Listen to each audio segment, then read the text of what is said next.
नमस्कार, मैं हूं आपके साथ नावेद माजिद और आप देख रहे हैं सी न्यूज़ भारत। वक्त हो चुका है न्यूज़ बुलेटिन का, जिसमें हम जानेंगे कि कहां अखिलेश यादव ने चुनावी जनसभा को किया संबोधित, किसके समर्थन में अनुराग ठाकुर ने किया जनसंपर्क, कहां जिला अधिकारी ने मतदाताओं से वोट डालने की अपील की।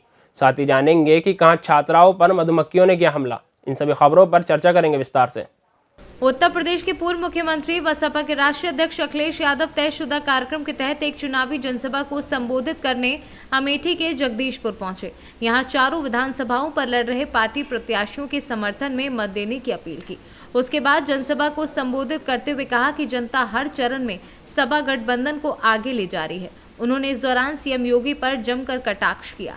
कहा कि अब तो गोरखपुर में ये गीत भी चल रहा है कि लौट के आ जा मेरे मित्र। अखिलेश ने आगे कहा कि बाबा मुख्यमंत्री का काम था उद्घाटन का उद्घाटन करना, शिलान्यास का शिलान्यास करना, रंग बदलना, शहरों का नाम बदलना। इस बार एक अंग्रेजी अखबार ने तो इनका ही नाम बदल दिया है, बुलडोजर बाबा नाम रख दिया है। उन्होंने बताया कि सपा सरकार बनने पर जगदीशपुर विधानसभा में तहसील का निर्माण होगा। पढ़वा के आए हैं, आप जानकारी कर लें कि पहले चरण में ही गठबंधन बहुत आगे दिखाई दे रहा है और जैसे जैसे चुनाव आगे बढ़ रहा है चरणों में, हमें तो ये महसूस हो रहा है कि इस बार हर चरण के चुनाव में जनता आपस में मुकाबला कर रही है और जनता ये तय कर रही है कि किस चरण में हम ज्यादा जिता दें। इस बार पहली बार ऐसा चुनाव देखने को मिल रहा है जहां जनता अपने आप चुनाव लड़ रही है और हर चरण में मुकाबला जनता का आपस में जनता सा है और जनता हर चरण में समाजवादी पार्टी और गठबंधन को आगे कर रही है। अमेठी से सीनू संवाददाता अकील अहमद की रिपोर्ट। उत्तर प्रदेश विधानसभा चुनाव का चौथा चरण अब दूर नहीं है। बताते चले जनपद बांदा में 23 फरवरी को चौथे चरण का मतदान होना है, जिसके अंतर्गत बांदा सदर विधानसभा के बीजेपी प्रत्याशी प्रकाश द्विवेदी के रोड शो में मंत्री अनुराग ठाकुर एवं भानु वर्मा ने शिरकत की। साथ ही साथ विशाल जनसभा को संबोधित करते हुए रोड शो किया। इस मौके पर भाजपा के समर्थकों ने जमकर भाजपा मोदी योगी के नारे लगाए एवं जनता से भाजपा को एक बार फिर से जिताने की अपील की। के दौरे पे आए हैं, आज आखिरी दिन है चुनाव का, और भी जगह आप गए हैं, क्या स्थिति लग रही है यहाँ? मैं सबसे पहले तो बुंदेलखंड के अपने सभी भाई और बहनों का आभार प्रकट करता हूँ, जिन्होंने सदा भारतीय जनता पार्टी का 2017 में भी और 2019 में भी एक तरफा समर्थन किया, आशीर्वाद दिया और इस बार की लहर भी बताती है कि बुंदेलखंड में पूरे में कमल कमल और केवल कमल ही खिलने वाला है। और एक बड़ा कारण ये भी है कि जो अटल जी की सोच थी कि केन बेतवा लिंक प्रोजेक्ट को बनाया जाए, मोदी जी ने 44,605 करोड़ रुपए का ये प्रोजेक्ट सिंचाई के लिए और पीने की सुविधा के लिए मंजूर किया है। मुझे वो भी दिन याद है जब ये अखिलेश जी ने यहाँ से पानी की ट्रेन वापस भिजवा दी थी, मोदी जी ने भिजवाई थी लेकिन अखिलेश जी ने वापस भिजवा दी। अब मोदी जी ने हर घर को नल से स्वच्छ जल देने की शुरुआत की है। इस इलाके में बहुत बड़ा बदलाव आया है, आगे और करना है। यहाँ के एक्सप्रेसवे की बात करूँ, मेरा पहले भी आना हुआ, मैंने तब भी देखा था सड़कों की क्या हालत थी, लेकिन 5 वर्षों में बहुत सुधार हुआ है। अगले 5 वर्षों में आप पूरे बुंदेलखंड में एक बड़ा बदलाव देखेंगे, जिसकी कल्पना शायद किसी ने पहले ना की हो, उससे भी आगे करके मोदी जी योगी जी की डबल इंजन की सरकार करेगी। सर, जो विकास कार्य किए हैं मोदी जी ने, इन 5 सालों की बात करें योगी जी ने, तो क्या लगता है कि जो 19 सीटें पिछले बार भी बुंदेलखंड की पूरी मिली थी, तो फिर वही इतिहास दोहराएगा?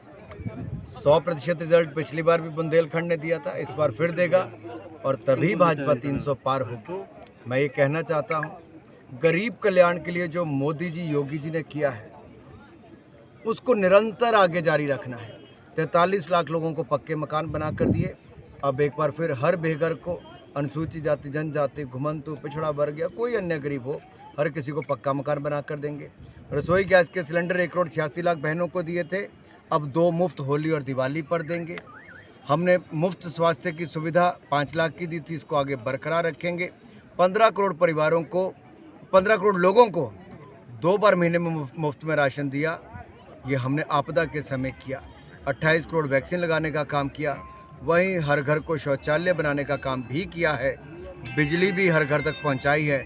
ये कल्पना सपा बसपा कभी नहीं कर पाती थी, इसलिए सपा बसपा कांग्रेस की पहले भी सफाई हुई, इस बार फिर पूरी तरह से साफ करके दिखाएगी हमारी बुंदेलखंड की जनता करके। 400 का दावा कर रहे हैं अखिलेश जी, क्या स्थिति रहेगी? 100 भी पार नहीं कर पाएंगे अखिलेश जी, 7 चरणों के बाद 100 भी पार नहीं कर पाएंगे, फिर घर की ओर वापस जाएंगे। बांदा से सीनू संवाददाता कुलदीप त्रिपाठी की रिपोर्ट। जिलाधिकारी अनुराग पटेल ने आगामी 23 फरवरी को बांदा के सम्मानित मतदाताओं से वोट डालने की अपील।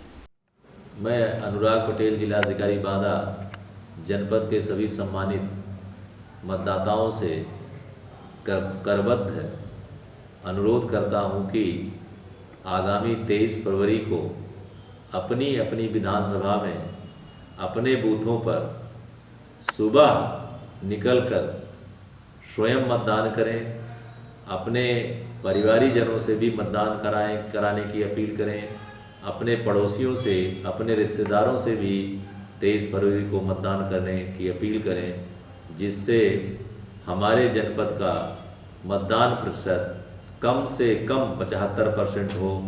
और हमें उम्मीद ही नहीं, पूरा विश्वास है कि आपकी अपील से, आपकी सक्रियता से, आपके वोट देने से हमारे जनपद बांदा में 23 फरवरी को 75% से अधिक बम्पर वोटिंग होगी और बांदा जनपद का ऐलान +75 हो मतदान, जो हमारा ये नारा है, ये पूरा होगा।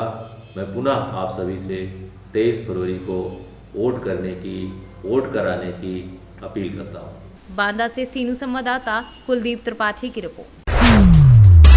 बाराबंकी के कस्बा जैतपुर में श्री साईं इंटर कॉलेज में स्कूल से निकली छात्राओं पर मधुमक्खियों का हमला। कॉलेज से कुछ ही दूरी पर अचानक मधुमक्खियों ने छात्राओं पर हमला किया। मधुमक्खियों के हमले से 3 छात्राएं घायल, 2 छात्राओं को एम्बुलेंस द्वारा जैतपुर CHC भेजा गया। बाराबंकी से सीनू संवाददाता मोहम्मद शकील की रिपोर्ट। गृह मंत्री ताम्रध्वज साहू की अध्यक्षता में आज उनके निवास कार्यालय में राजनीतिक प्रकरणों की वापसी से संबंधित समीक्षा बैठक आयोजित की गई। इस समीक्षा बैठक में नगरीय प्रशासन मंत्री शिव कुमार डहरिया, महिला एवं बाल विकास मंत्री अनिल भेड़िया तथा उच्च शिक्षा मंत्री उमेश पटेल उपस्थित थे। छत्तीसगढ़ से सीनू संवाददाता विभाष कुमार झा की रिपोर्ट। फिलहाल के लिए इस न्यूज़ बुलेटिन में इतना ही। देश और दुनिया की तमाम खबरों के लिए देखते रहिए सी न्यूज़ भारत।